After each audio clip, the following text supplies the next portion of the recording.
মধ্যে বলেছেন আল্লাহকে যদি জিজ্ঞাসা করি প্রভু আমার যদি মুমিন হতে চাই তাহলে মুমিন হওয়ার শর্ত কি, আমার আল্লাহ সুবহানাহু ওয়া তাআলা কত চমৎকার করে 26 পারা সূরা হুজরাতের 15 নম্বর আয়াতের মধ্যে বলেছেন ইন্নামাল মুমিনুনা আল্লাযীনা আমানু বিল্লাহি ওয়া রাসূলিহি, যদি তোমরা মুমিন হতে চাও আল্লাহ এবং তার রাসূলের প্রতি ঈমান আনো। সুবহানাল্লাহ, আরেকটু জোরে বলুন সুবহানাল্লাহ। এবং তার প্রতি ঈমান আনতে হবে। জোরে বলুন ঘোষণা খা আল্লাহ, আর জোরে বলুন ঘোষণা খা আল্লাহ। আমার ভাইরা বন্ধুরা বলুন হায়াতুন নবী, নূরের নবী, জিন্দা নবী, কামলিওয়ালা নবী, তিনি কেমন নবী বাজান খুব খেয়াল করে শোনেন। আমি অল্প সময় কথা বলবো, তাহলে আমার আল্লাহ সূরাতুল বাকারার 8 নম্বর আয়াতের মধ্যে বললেন দুনিয়ার কিছু মানুষ থাকবে রে যারা আমি আল্লাহর প্রতি ঈমান এনেছে, দুনিয়ার প্রতি ঈমান এনেছে, আমি আল্লাহ বললাম তারা মুমিন নয়। আমার আল্লাহ সুবহানাহু ওয়া তাআলা 26 পারা সূরা হুজরাতের মধ্যে চমৎকার করে বললেন তোমরা যদি মুমিন হতে চাও, তোমরা যদি ঈমানদার হতে চাও, ইন্নামাল মুমিনুনা আল্লাযীনা আমানু বিল্লাহি ওয়া রাসূলিহি, তোমরা ঈমান আনতে হবে আল্লাহ এবং তার রাসূলের প্রতি। জোরে বলেন সুবহানাল্লাহ। আল্লাহ রাব্বুল আলামিন এই আয়াতের মধ্যে শুধু শেষ করেন নাই, আমার আল্লাহ রাব্বুল আলামিন 9 পারা 18 নম্বর পৃষ্ঠার মধ্যে বলেন ঈমানদার হওয়ার পূর্ব শর্ত হলো রাসূলকে ভালোবাসা। আপনি যদি ঈমানদার হতে চান আমার রাসূলকে জানের চাইতে ভালোবাসতে হবে। আপনি ঈমান এনেছেন রাসূলকে ভালোবাসেন না, কোরআনের প্রতি ঈমান এনেছেন, আপনি ঈমানদার হতে পারবেন না। আপনি মসজিদে নামাজ আদায় করেন, মাথার মধ্যে টুপি দিয়ে পাগড়ি দিয়ে আমার নবীর সম্মান পরিবেশন করেন, তবে আমার মতো কিছু জুব্বাওয়ালা যারা নবীর শান শোনার পরে যারা মুখটা মলিন করে বেজার করে তারা কখনো ঈমানদার হতে পারবে না। আমার আল্লাহ রাব্বুল আলামিন 9 পারার 18 পৃষ্ঠার মধ্যে ঘোষণা করলেন ইয়া আইয়ুহাল্লাযীনা আমানু আতিউল্লাহ ওয়া রাসূলাহু ওয়া লা তাওয়াল্লাউ আনহু ওয়া আনতুম তাসমাউন। যদি পারেন সিল্লা বলেন মারহাবা, মারহাবা, আর জোরসে বলেন মারহাবা। কবির মানুষ আমার সুন্নি মুসলমান ঈমানদার ভাইরা, আল্লাহ রাব্বুল আলামিন বলেন তোমরা যদি ঈমানদার হতে চাও রাসূল পাক সাল্লাল্লাহু তাআলা আলাইহি ওয়াসাল্লামের শান শোনার পরে তোমরা মুখটা মলিন করে নিও না। আমার নবীর শান শোনার পরে তোমরা চেহারাটাকে অন্ধকার করিও না। দেখবেন আমাদের সমাজের মধ্যে কিছু উলামায়ে কেরাম যখন মিলাদ শরীফের আয়োজন করে, মিলাদ শরীফের আয়োজন করার পরে যখন সেখানের মধ্যে মিলাদের আয়োজন হয়, দেখবেন তার জন্ম হয়েছে সারা বছর মিলাদের বিপক্ষে কথা বলেছেন, কিন্তু মিলাদ যে জায়গার মধ্যে হয়েছে সেই জায়গার মধ্যে মিলাদ পড়েছে। আমার ভাইরা আরিফুল ইসলাম তাহিরের কথা বলো, এই মানুষটা মোহাব্বত থেকে মিলাদ পড়ে নাই, এই মানুষটা টাকার জন্য মানুষকে খুশি করার জন্য মিলাদ পড়ছে। কথা কোন ঠিক কিনা? সুন্নিরা কোন মানুষকে খুশি করার জন্য ইয়া নবী সালাম আলাইকা পড়ে না।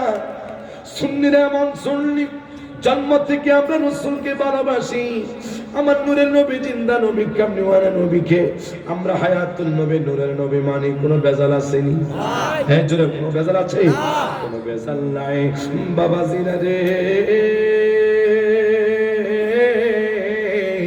আমার নূরের নবী, জিন্দা নবী, হায়াতুল নবী, কামলিওয়ালা নবী দুনিয়ার মানুষদেরকে জানিয়ে দিলেন শুনে নাও আমি রাসূল পাক সাল্লাল্লাহু তাআলা আলাইহি ওয়াসাল্লাম উম্মতদের কেমন ভালোবাসি। ঈমানটা এমন একটা জিনিস, সেই ঈমানটা হায় হায় কুমিল্লা টাউন হলের মধ্যে পাওয়া যায় না, এই ঈমানটা চকবাজারের মধ্যে গেলে আপনি পাবেন না, এই ঈমানটা বাড়ির মধ্যে গেলে আপনি পাবেন না। হুজুর হুজুর ঈমানদার যদি হতে হয় তাহলে কি লাগবে? ঈমান যদি হতে চান আলালা ঈমান আলিমাল্লাহ মুহাব্বত আলাহু, আমার রাসূলের প্রতি ঈমান আনতে হবে। আরেকটু জোরে বলুন সুবহানাল্লাহ। এবার জবানটা খুলে বলুন আল্লাহু আকবার। বোঝে মনার বোঝে মানে না বলেন, বোঝে মনার বোঝে মানে না, যেতে চাই শুধু মদিনায়, মনের আশা পুরা রহমান না। কষ্ট হচ্ছে, খারাপ লাগতেছে? বলেন আমার বোঝে মনার বোঝে মানে না নবী বোঝে যেতে চাই শুধু মদিনায় মনের আশা পোড়া বানাই ও নবী গো মনি আমার অনেক আশা দেখবো আমি তুমি ভোর যায় গুনাহ আমার অনেক বেশি নবী গুনাহ আমার অনেক বেশি তাই বুঝি কাছে নাও না মনের আশা পোড়াও রাব্বানা। সকলে বলেন মারহাবা, আরে জোরসে বলেন না মারহাবা। কবির মনোযোগ, ওই নবুয়ত থেকে তো আমরা বেলায়েত পাইলাম। বেলায়েত এমন একটা জিনিস, আল্লাহর ওলিরা দুনিয়ার মধ্যে 70 রাসূল পাক সাল্লাল্লাহু তাআলা আলাইহি ওয়াসাল্লাম বললেন আল বেলায়েতু জিল্লুন নবুওয়া, নবুয়তের পরে স্থান হলো বেলায়েত। আমরা যারা বায়াত রাসূল গ্রহণ করলাম, আপনারা যারা শাহপুর দরবার শরীফের মুরিদ হয়েছেন, অনেক মানুষ মাইজবান্ডার দরবার শরীফের মুরিদ হয়েছেন, অনেক মানুষ আটরশির দরবারে মুরিদ হয়েছেন, অনেক মানুষ বিভিন্ন তরিকার মধ্যে মুরিদ হয়েছেন। আমার সুন্নি মুসলমান ইমানদার ভাইয়ারা, আজকে যারা আউলিয়া কেরামের বিপক্ষে কথা বলে তারা কখনো ইমানদার হতে পারবে না। কেন? দুনিয়ার কোন মুমিন বান্দাদের নাম আমার আল্লাহ রাব্বুল আলামিন পবিত্র কোরআন শরীফের মধ্যে বলে নাই। আউলিয়া কেরামের কথা আমার আল্লাহ কোরআন শরীফে উল্লেখ করেছেন। কথা বলেন ঠিক কিনা? আমার আল্লাহ বলে আলা ইন্না আউলিয়া আল্লাহি লা খাউফুন আলাইহিম ওয়া লা হুম ইয়াহজানুন। আলা ইন্না, সাবধান, নিশ্চয়, আলা ইন্না আউলিয়া আল্লাহি, যারা আমার বন্ধু, যারা আমার বন্ধু হয়েছেন, যারা দুনিয়ার মধ্যে মুহসিনিন বান্দা হয়েছেন, আলা ইন্না আউলিয়া আল্লাহি লা খাউফুন আলাইহিম, দুনিয়ার মধ্যে তাদের কোনো চিন্তা নাই, আখিরাতে তাদের কোনো ভয় নাই। আপনারা সকলে জবানটা করে বলেন না ঘোষণা কার? আল্লাহ। আরো জোরে বলেন ঘোষণা কার?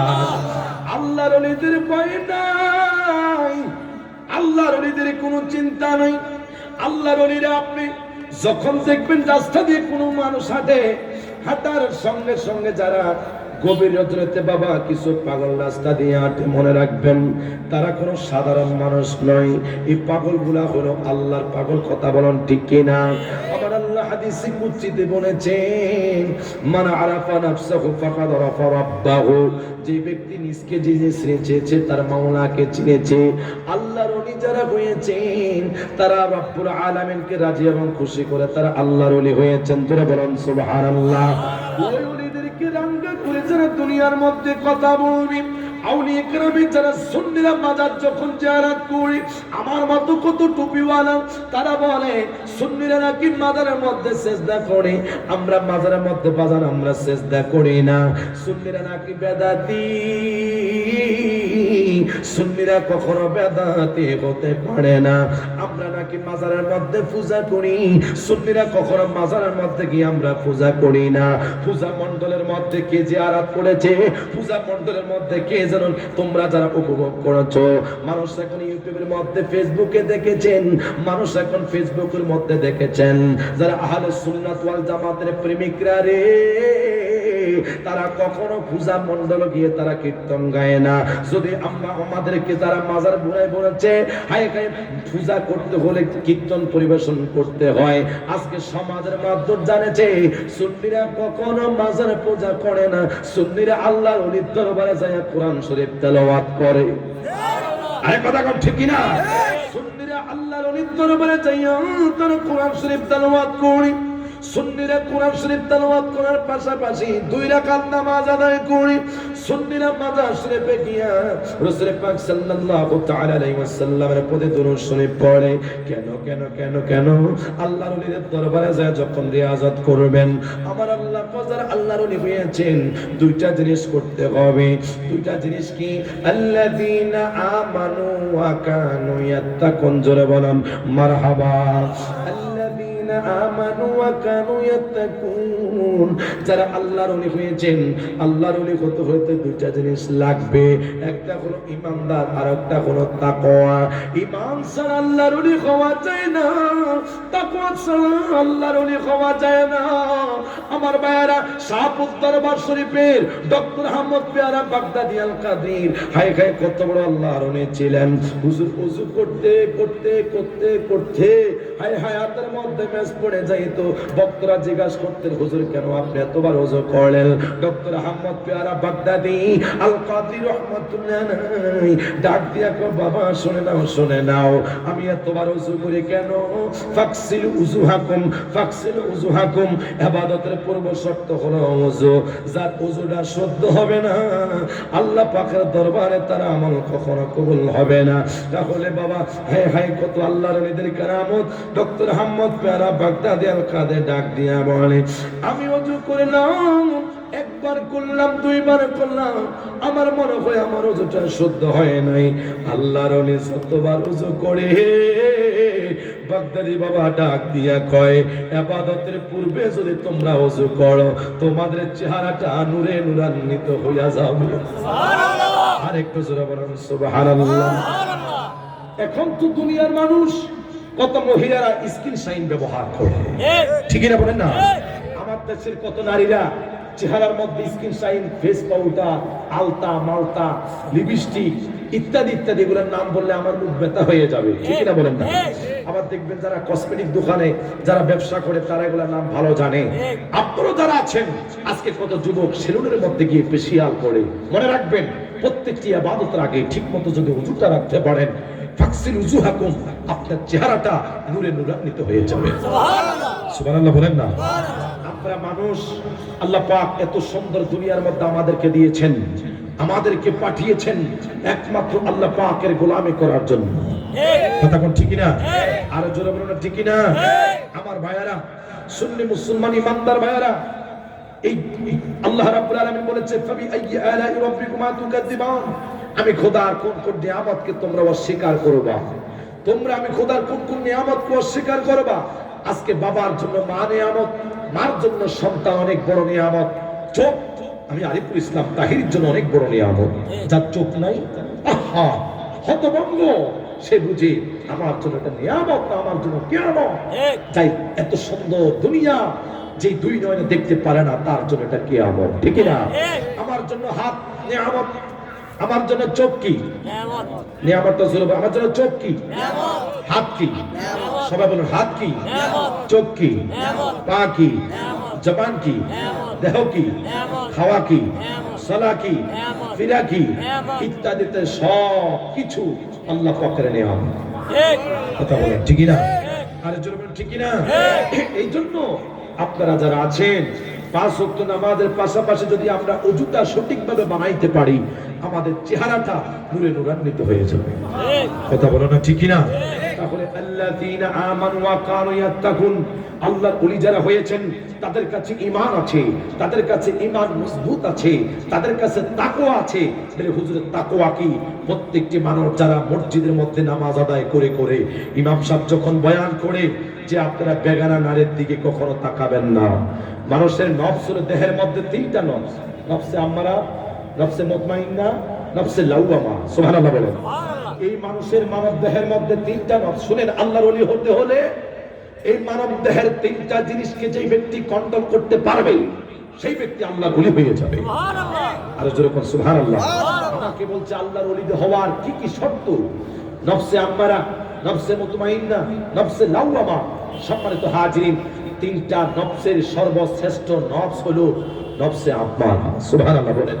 নফসে আম্মারাটা কি? আমার সামনে সুন্দরী একটা নারী আছে, একটা মানুষ নামাজি, একটা যুবককে যদি আমি প্রশ্ন করি, পরীক্ষা করব সে ইমানদার না মুনাফিক, ভালো না মন্দ, যত বড় কোটিপতি হোক, যত বড় মসজিদের ইমাম সাহেব হোক, তার সামনে যদি একটা সুন্দরী নারী তার সামনে দেন, মনে করতে হবে এই নারী থেকে তার জন্য চাহিদা পূরণের জন্য শয়তান তাকে আকৃষ্ট করবে। এই শয়তান আকৃষ্ট করার পরে যদি আপনার মন দিন সব চেঞ্জ হয়ে যায়, খোদার কি কসম, ওই যে নফসে আম্মারাত তো আর থাকে না, তখন আপনার নফসটা শয়তানে আকুঝুকি মারে। নফসের মধ্যে যখন শয়তান বাসা বেঁধে পেলে, মানুষ যখন নামাজ আদায় করে, নামাজ ভাল লাগে না। আজকে কেন দুনিয়ার মানুষ নামাজ পড়লে মসজিদের মধ্যে ইমাম সাহেব যখন 5 মিনিট ওভার করে বয়ান করে, মানুষ থেকে ভালো লাগে না। সাত দোকানে বসে থাকলে ঘন্টার পর ঘন্টা চলে যায়, কেন তাদের থেকে সেই জায়গার মধ্যে ভালো লাগে? কেন করতে হবে? তার নফসের মধ্যে শয়তান বাসা বেঁধে ফেলেছে। ঠিক না?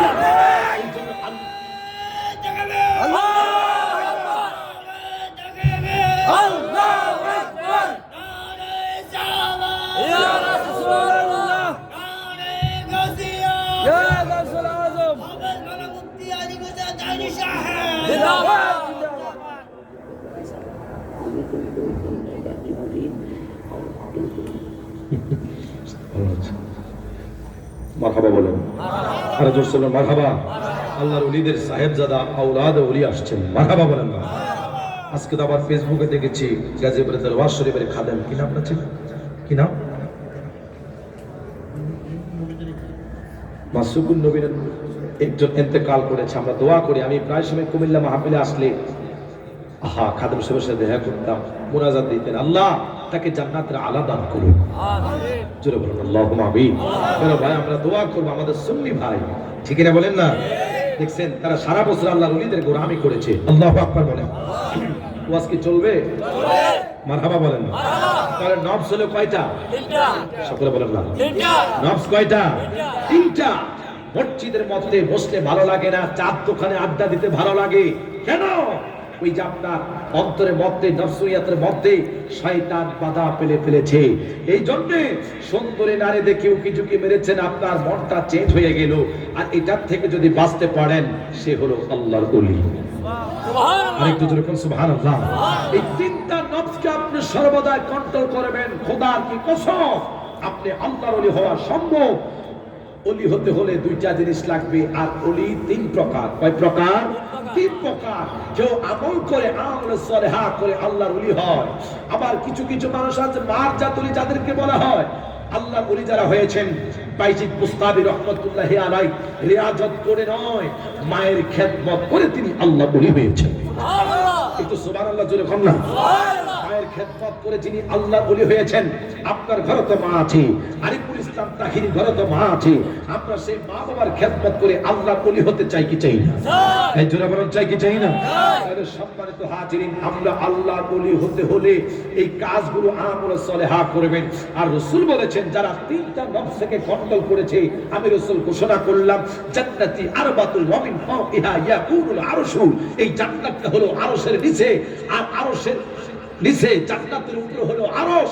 এই জান্নাতের মধ্যে এমন কিছু বান্দা থাকবে, তাদেরকে এমন সুন্দর সুন্দর খানা দেওয়া হবে, জান্নাতের নাজ নেয়ামত দেওয়া হবে। জীবনে কত মানুষ শরবত খেয়েছেন, শরাবাত তাহুরা, এমন ভাবে জীবনে কত খানা খেয়েছেন। জান্নাতের খাবার যদি এই পৃথিবীর কোন মানুষ শুধু গ্রাম পাইতো, জীবনটা ভরপুর হয়ে যেত। রাসূল বলেছেন, এই চারটা জিনিস দ্বারা জান্নাতকে খাস করা হয়েছে। আর কাল কিয়ামতের ময়দানে জান্নাত ব্যক্তিদের জন্য সর্বপ্রথম মাছের কলিজা খাবার হবে। সুবহানাল্লাহ, আরেকটু জোরে বলুন সুবহানাল্লাহ। আর সেই নফস যারা কন্ট্রোল করেছেন, আল্লাহর ওলি হয়েছেন, মুসলিম বান্দা হয়েছেন, রাসূল বলেছেন, তোমরা জান্নাতুল ফেরদাউসের জন্য বেশি বেশি করে কাঁদো। কিভাবে?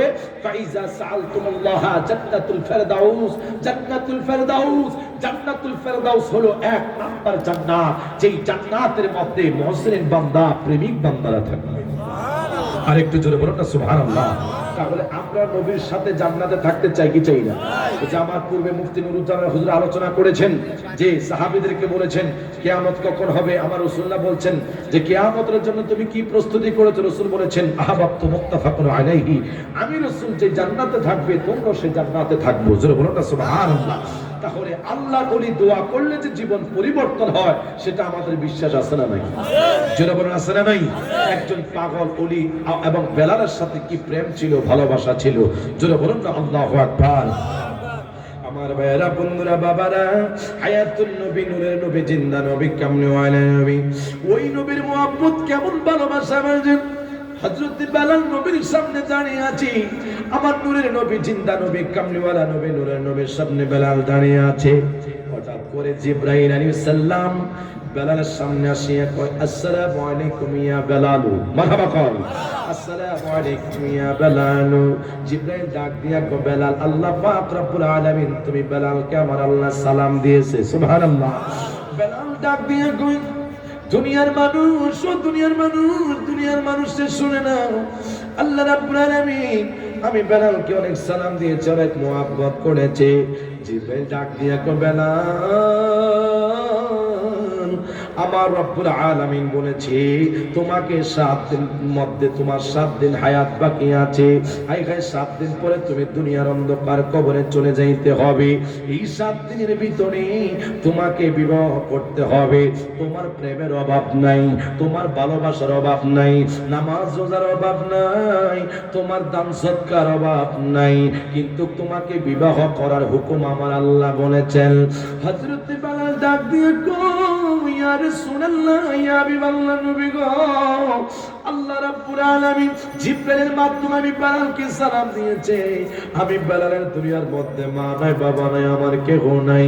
আজকে যদি আমার মা থাকতো, আজকে যদি দুনিয়ার মধ্যে আমার বাবা থাকতো, আমি বেলালকে মুহাব্বতের ভালোবাসা দিত, আমাকে সাপোর্ট দিত। হাই হাই, আমার আল্লাহ বলছে বেলালকে 7 দিনের মধ্যে বিবাহ করার জন্য। 7 দিন পরে বেলাল ইন্তেকাল করবে। আমার নূরের নবী আবার সমস্ত সাহাবীদেরকে ডাক দিলেন, ও আমার সাহাবীরা শোনো শোনো, তোমরা কোথায় আছো? হযরত সিদ্দিক একবার ডাক দিয়ে বলেন, লাব্বাইক ইয়া রাসূলুল্লাহ, ইয়া হাবিবাল্লাহ, নবী গো, আপনি কেন ডাকলেন? কো বেলালের কাছে জিবরাইল মেসেজ জানিয়ে দিয়েছে 7 দিন পরে বেলাল মারা যাবে, 7 দিন পরে বেলাল ইন্তেকাল করবে। এই 7 দিনের ভিতরে বেলালকে বিবাহ করাইতে হবে। হযরতে আলী ডাক দিয়া কই, ইয়া রাসূলুল্লাহ, কি হাবিবাল্লাহ, নবী গো, বেলালকে বিবাহ সব দায়িত্ব আমি মাওলা আলী গ্রহণ করে নিলাম। আরেকটু জোরে বলুন না আল্লাহু আকবার। ওরে যারা জোড়ায় না,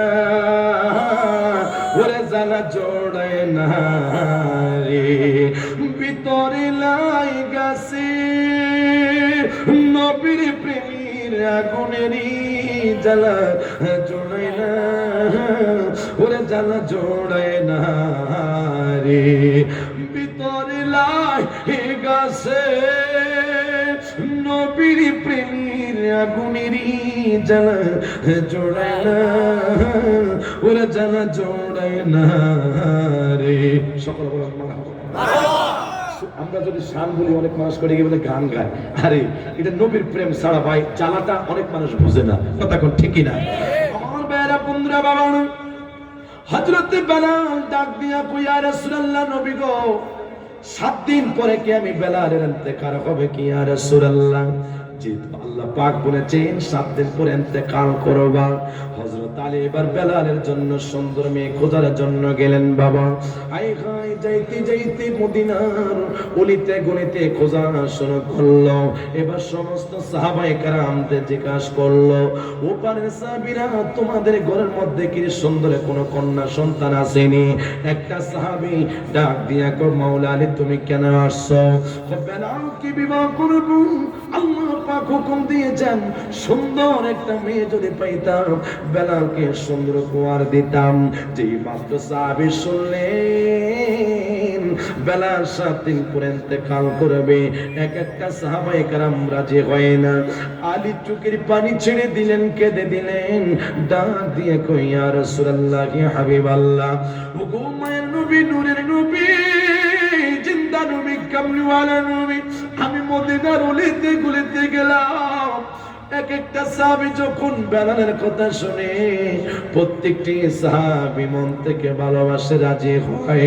যেই মাত্র 7 দিন পরে বেলালের মৃত্যু হবে একটা সাহাবায়ে কেরাম রাজি হয় না। আবু বকর ডাক দিয়া কই নবী গো, ও গো মায়ার নবী, নূরের নবী, কামলিওয়ালা নবী, আমি সিদ্দিক আকবর কথা দিলাম নবী, হযরত বেলালের বিবাহের সমস্ত দায়িত্ব আমি আবু বকর সিদ্দিক রাদিয়াল্লাহু তাআলা আনহু গ্রহণ করলাম। আবু বকর সিদ্দিক যাইতে যাইতে এবার মদিনার গলিতে গেলেন। যাওয়ার সঙ্গে সঙ্গে প্রত্যেকটি সাহাবীর বাড়িতে গেলেন। প্রত্যেকটি সাহাবীর বাড়িতে যাওয়ার পরে বেলাল একবার ডান দিকে যায়, একবার বাম দিকে যায়, সুন্দরী কোনো নারী পাওয়া যায় না। হঠাৎ করে আবু বকর সিদ্দিক রাদিয়াল্লাহু তাআলা আনহু, আল্লাহর ওলি কি জিনিস আমার ওয়াজ থেকে বুঝতে পারবেন বাবা, ওলি আল্লাহরা দোয়া করলে যে ভাগ্য পরিবর্তন হয় সে ওয়াজ থেকে আমরা বুঝতে পারবো। এবার আবু বকর সিদ্দিক রাদিয়াল্লাহু তাআলা আনহু চলে গেলেন। যাইতে যাইতে হাঁটতে হায় হায় আমার নবীর দরবারে রওনা হইলেন। আবু বকর সিদ্দিক বলে দিল হযরতে মাওলানিও গিয়েছে, তিনি বেলালকে বিবাহ করাইতে পারে নাই। আমি আবু বকর যদি নবীর দরবারে যায়া বলি ইয়া রাসূলুল্লাহ, নবী গো, ও গো মায়ের নবী, নূরের নবী, জিন্দা নবী, কামলিওয়ালা নবী, আমি একটা নারী বেলালের জন্য পাই না, আমি নবী কষ্ট পাবো। আমার আল্লাহ সূরা আযাবের মধ্যে বললেন ইন্নাল্লাযীনা ইউযুনাল্লাহা ওয়া রাসূলাহু লা'আনাহুমুল্লাহু ফিদ দুনিয়া ওয়াল আখিরা ওয়া আ'আদ্দা লাহুম আযাবাম মুহিনা। চিল্লা কি বলা যাবে আল্লাহু আকবার। শোনো শোনো শোনো, আমি আল্লাহর মনে যারা কষ্ট দিল, নবীর মনে যারা কষ্ট দিল, আমি আল্লাহ বললাম ওয়া আ'আদ্দালাহুম আযাবাম মুহিনা। শুধু নয়, কাল কিয়ামতের ময়দানে তোমাদের জন্য শাস্তির ব্যবস্থা রাখলাম। আবু বকর সিদ্দিক ডাক দিয়া কই নবীর দরবারে আমি কি কথা বলবো, আমি নবীর দরবারে যাই আমি কি কথা বলবো। আবু বকর যখন নবীর সামনে একবারে নিকটস্থ চলে আসছেন, আবু বকর সিদ্দিকের সাথে বন জঙ্গলে আমার নবীর একজন সাহাবী আছে যার নাম হযরতে আব্দুর রহমান। আব্দুর রহমানের সাথে আবু বকর সিদ্দিকের সাথে দেখা হলো। আর একটু জোরে বলুন আল্লাহু আকবার। ও নবী তুমি তো খোদারি বন্ধু, আরে পারে কোরআন হব সিন্ধু গো, ও নবী তুমি তো খোদারি বন্ধু, আরে পারে কোরআন হব সিন্ধু গো, ওরে তুমি দয়া না করিলে, তুমি দয়া না করিলে কে তরাইবে ওরে নবী গো, আমরা গুনাহগারে বলেন সালাতু সালাম, জবান করে বলেন না সালাতু সালাম জানাই পরে নবী গো আমরা গুনাহগারে, সালাতু সালাম জানাই দরদ সালাম জানাই আপনারিও পড়ে নবী গো আমরা গুনাহগারে। সকলে বলেন না মারহাবা। জগতের বন্ধুরা রে, ও আমার কুমিল্লার বাবারা, আমার সুন্নি মুসলমান ইমানদার ভাইয়েরা, আবু বকর সিদ্দিক আব্দুর রহমানের সাথে দেখা হইল। আব্দুর রহমান ডাক দিয়ে তো ভাই আপনি কোথায় গেলেন? ও হযরতে বেলালকে আমার আল্লাহ বিবাহের হুকুম দিয়েছেন, ও 7 দিন পরে মারা যাবে, 7 দিন পরে বেলাল ইন্তেকাল করবে, তার জন্য সুন্দর একটা মেয়ে খোঁজার জন্য আসলাম। আব্দুর রহমান ডাক দিয়ে কই ভাই আবু বকর শুনে নেন, আমার ঘরের মধ্যে আমার সুন্দর একটা মেয়ে আছে, আমার কন্যা একটা সন্তান আছে। আবু বকর বলে আলহামদুলিল্লাহ, আর কোনো টেনশন নাই। আবু বকর ডাক দিয়া কই যে রাসূল বলেছেন মদিনার প্রত্যেকটি সাহাবীকে কথা ক্লিয়ার করে দিবা যে 7 দিন পরে স্বামী হারা হয়ে যাবে, তিনি বিধবা হয়ে যাবে। আবু বকর ডাক দিয়া কই ভাই আব্দুর রহমান, আমার নূরের নবী, জিন্দা নবী, কামলিওয়ালা নবী আমাকে বলছে সত্য কথা বলার জন্য। আয় গাই তোমার সুন্দরী মেয়েটাকে তুমি যখন প্রস্তাব দিলা, আমার নূরের নবী, জিন্দা নবী, হায়াতুন নবী, নূরের নবী, কামলিওয়ালা নবীর সাহাবী বেলালের জন্য, তোমাকে একটা কথা বলি, শোনো শোনো, বেলাল 7 দিন পরে মারা যাবে। আব্দুর রহমান চেহারাটা মলিন করে দিয়েছে, হায় হায় আমার মেয়েটা 7 দিন পরে বিধবা হইয়া যাবে। আমি এই বেলালের কাছে আমি বিবাহ দেব না, হায় হায় আমি বেলালের কাছে বিবাহ দিব না, কিন্তু আমি রাসূলকে ভালোবাসি, বেলালকে মন থেকে আমি ভালোবাসি। আবু বকর যখন বললেন কি কেন, না না, আমার সুন্দরী মেয়েটাকে প্রত্যেকটি বাবা তার মেয়েকে ভালোবাসে, প্রত্যেকটি মেয়েকে তার মা অনেক ভালোবাসে। হায় হায়, দেখবেন একটা মেয়ের বাবার চেয়েও, তার মার চেয়েও বাবা অনেক কন্যা সন্তানকে ভালোবাসে। কথা কোন ঠিকই না? দেখবেন আমাদের সমাজের মধ্যে মার চেয়েও বাবারা মেয়েদেরকে অনেক ভালোবাসে, ঠিক না বলেন না? এবার আব্দুর রহমান সাহাবী ডাক দিয়া শোনো শোনো, আমার মেয়েটা অনেক সুন্দর, আমার মেয়েটা অনেক আদরের, আমি আব্দুর রহমান আমার মেয়েটাকে অনেক ভালোবাসি। এবার আবু বকর সিদ্দিক যখন রওনা হইলেন নবীজির দরবারে, ওই মেয়েটা শুনছে আবু বকর সিদ্দিকের সাথে আব্দুর রহমানের সাথে কি প্রেমের কথা হইয়াছে। এবার মেয়েটা ডাক দিয়া কই, বাবা তুমি এতক্ষণ পর্যন্ত কার সাথে বিবাহের কথা বলেছো? আব্দুর রহমান ডাক দিয়া কয়, মারে আমার রাহমাতাল লিল আলামিন কামলিওয়ালা নবীর সাহাবী হযরত বেলাল, হায় হায় বেলাল 7 দিন পরে মারা যাবে, ওই বেলালকে বিবাহ করাবে নূরের নবী, হায়াতুন নবী, জিন্দা নবী, কামলিওয়ালা নবী। ওই বেলালের জন্য সুন্দরী একটা মেয়ে দেখার জন্য প্রস্তাব দিয়েছ। কই মারে মা, তোমার কথা আমি সিদ্দিক আকবরের কাছে বললাম। ও বাবা তুমি কি বলেছ? আমি নিষেধ করে দিলাম, তোমার মতো টুকটুকি একটা কন্যা সন্তানকে আমি কিভাবে এইভাবে বানিয়ে রাখবো। ওই মেয়েটা ডাক দিয়ে কই, বাবা বাবা গো শুনে নেন, আমি মেয়ে হতে পারি, দুনিয়ার সমস্ত নারীরা টাকার পাগল, দুনিয়ার সমস্ত নারীরা ধন সম্পদের পাগল, দুনিয়ার সমস্ত নারীরা দালান কোটার পাগল, আমি আপনার কন্যা সন্তান, আমি দুনিয়ার কোন সম্পদের পাগল নয়। ও বাবা শুনেন শুনেন, আমি গাজালার জীবনটা ধন্য হইয়া গিয়েছে। কয় কেন রে মা?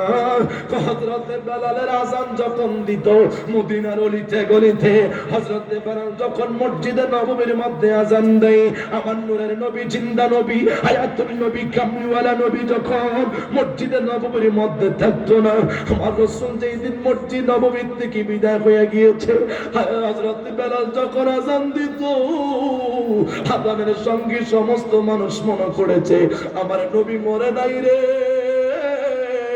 আমার নবী মরে নাই। কয়ে কেন কেন? তোমরা দৌড়াচ্ছা করো মসজিদে নববীর দিকে, আমার নবী যদি মারা যাইতো, বেলাল মসজিদে নববীর মধ্যে আযান দিত না, হযরত বেলাল আযান দিত না, আমার নূরের নবী, জিন্দা নবী, হায়াতুন নবী, নূরের নবী, কামলিওয়ালা নবী মসজিদে নববীর মধ্যে আছে। কয় কেন কেন? হযরত বেলালের মুখের মধ্যে আযানের ধ্বনি থাকতো রে, আর চক্ষু থাকতো মদিনার নবীজির দিকে। আর জোরে বলেন আল্লাহু আকবার। এবার জবানটা খুলো ইয়া রাসূলুল্লাহ। এবার বেলাল ডাক দিয়া নবীর মহব্বতের কি ভালোবাসা বাজান। ওই মেয়েটা ডাক দিয়া কই, বাবা আপনার কাছে আমার অনুরোধ থাকবে, আপনি আমাকে সুন্দর একটা ছেলে বিবাহ দিবেন, কিন্তু আপনার কাছে অনুরোধ থাকবে আমি গাজালার জীবনটা